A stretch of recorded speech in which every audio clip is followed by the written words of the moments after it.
Okay mga birds, samahan nyo akong i-upgrade yung magiging pinakauna kong max troops dito sa Dark Continent. Walang iba kung hindi si Night Witch, no? So meron na ako ditong 5,500,000, no? So ang kailangan dito ni Night Witch is 5,600,000. Bali sakto, eto meron tayong Star Jar mga birds. So isang attack na lang yan, magkakaroon na tayo ng 100,000, no? So pag na 6 stars natin to, matik yan.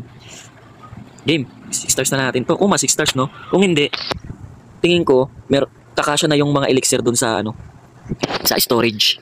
Pag di kinaya to, tingin ko lang. Merong storage kasi sa kabila eh. Okay. So pag di kinaya 6 stars, ay kailangan 9 star pala natin. Kailangan 6 stars to tapos mahit natin yung 9 star. Yon. Yung sa Star Jar kasi tawag doon. Star Builder. Yon, Star Builder pala tawag doon. Yan. So kailangan mahit natin. Pero kung hindi, tingin ko aabot naman yung aabot naman yung bigay ng elixir storage. Magkabilaan yun eh. Okay, sana kakayanin din naman para sobra-sobra din. Okay, mukhang alanganin na yung oras. Dito na natin lagay yan. Alright. Dito na natin lagay. Tapos, magkukulang. Ilang araw kaya pag pinalo ko tong Night Witch natin? Ilang araw kaya hihintayin ko para ma-max na natin si Night Witch ng mga pwede na? Tingin ko mas 6 stars ko to mga pwede. Kasi malakas na tong troops ko eh. Sunod natin na i-max ito siyempre si Pekka. Okay, lakas mga bird, no? Kung titingnan mo, kala mo hindi kaya ma-3 star, no? Pero kayang-kaya kasi malapit na ma-max tong dalawa ko eh. Pero ito yung pinakauna kong magiging max troops dito sa Dark Continent. Walang iba nga kundi si Night Witch, no? Okay. Okay, mukhang hassle pero sige, kayanin natin yan. Durugin lang natin tong multi-mortar combat mga birdie. Pag nadurog yan, pwede mati 3 star ko to. Apat witch natin, tapos may ability pa eh. Matik yan. Yan lang naman kalaban dito eh.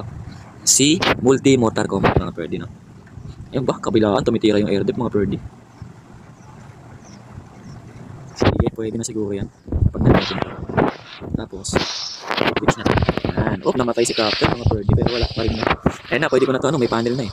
Yan, pinapanel na yan mga birdie. Matik yan mga bird, meron na tayong 6 stars dito. So 3 star na lang kailangan natin para makumpleto natin yung builder star, no? Kasi 9 star ang kailangan eh.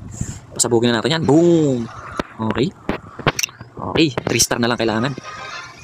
Ayan dito mga bird, oh. Yan. So may 6 na tayo. 3 star na lang. Sige, isang ikot pa.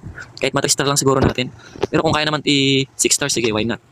So pag ganito mga bird yan, pag ganito na isang anuhan lang, yung hindi box yung wall, lahat, inaano ko na yan, in-all peka ko na yan mga birdie.